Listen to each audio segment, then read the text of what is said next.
Hello friends, आज हम बात करेंगे हील पेन, प्लांटर फेसाइटिस या जिसे आम भाषा में बोलते हैं एड़ी की हड्डी का बढ़ जाना।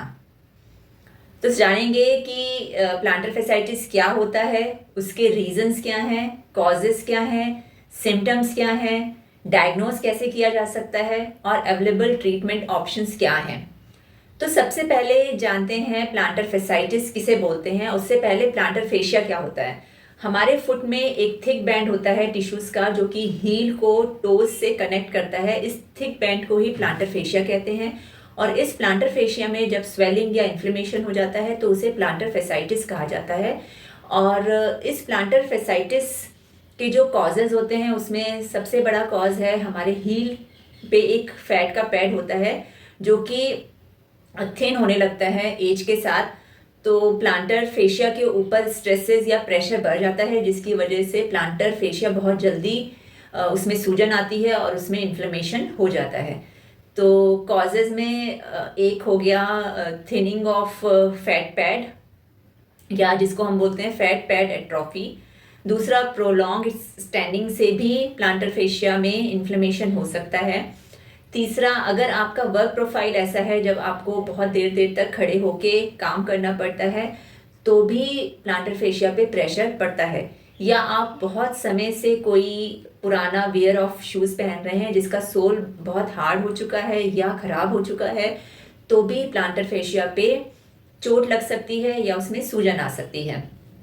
और एक इसका कारण होता है प्लांटर फेशिया में इन्फ्लेमेशन का, अगर आप बिना शूज़ पहने किसी हार्ड सरफेस पे ज़्यादा देर चल लेते हैं तो भी फेशिया पे सूजन आ जाती है। एक और कॉज है जब जो प्लांटर फेशिया होता है अगर उसमें टाइटनेस है, अगर उसमें कॉन्ट्रैक्चर है तो भी प्लांटर फेसाइटिस के कारण हील पेन हो सकता है। Now signs and symptoms of heel pain due to plantar fasciitis. जब आप अपने तलवे में हील की तरफ दबाएंगे तो आपको एक शार्प पेन फील होता है। दूसरा साइन होता है जब आप सुबह उठ के पहला कदम लेते हैं तो आपको एक एक्यूट प्रिकिंग जैसा पेन फील होगा आपके हील में।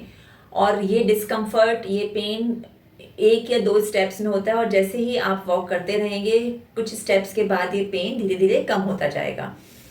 और अगर आप बहुत देर तक खड़े होते हैं तो हील में फिर से दर्द शुरू हो जाता है।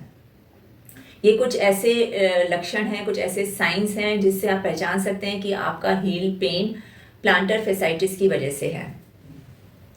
अगर हम बात करते हैं डायग्नोसिस एंड असेसमेंट की हील पेन की तो बहुत से और भी कॉजेज होते हैं हील पेन के जो कि प्लांटर फेसाइटिस से होने वाले हील पेन के साइंस एंड सिम्टम्स को मिमिक करते हैं।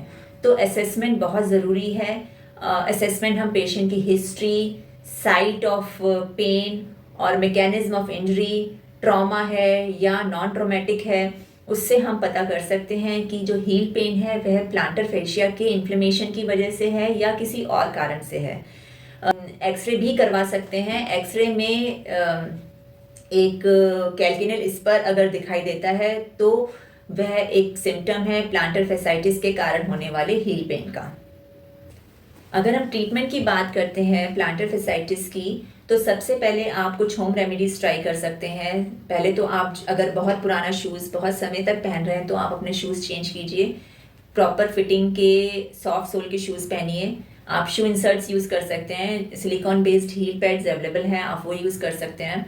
कुछ स्ट्रेचिंग्स होती हैं, आप वो कीजिए। हॉट फर्मेंटेशन या आइस फर्मेंटेशन कीजिए।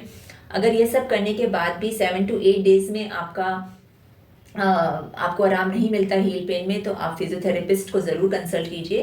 फिजियोथेरेपी में हम प्रॉपर असेसमेंट करते हैं, आपके फिजिकल एग्जामिनेशन करते हैं, उसके बाद में एक ट्रीटमेंट प्लान डिवाइस किया जाता है अकॉर्डिंग टू योर कंडीशन। और इसमें हम इलेक्ट्रोथेरेपी, कुछ एक्सरसाइजेज, स्ट्रेचिंग्स होती हैं, सॉफ्ट टिश्यू मैनिपुलेशंस होते हैं जो कि आपको सिखाया जाता है। और उसके बाद अगर आपकी प्लांटर फेशियाइटिस अगर बहुत ज़्यादा बढ़ गया है या हड्डी बढ़ चुकी है तो ट्रीटमेंट में कुछ समय ज़रूर लगता है, लेकिन ट्रीटमेंट बहुत ही रिलायबल है और इससे अच्छे रिजल्ट्स मिलते हैं। I hope this information will help you. Thank you.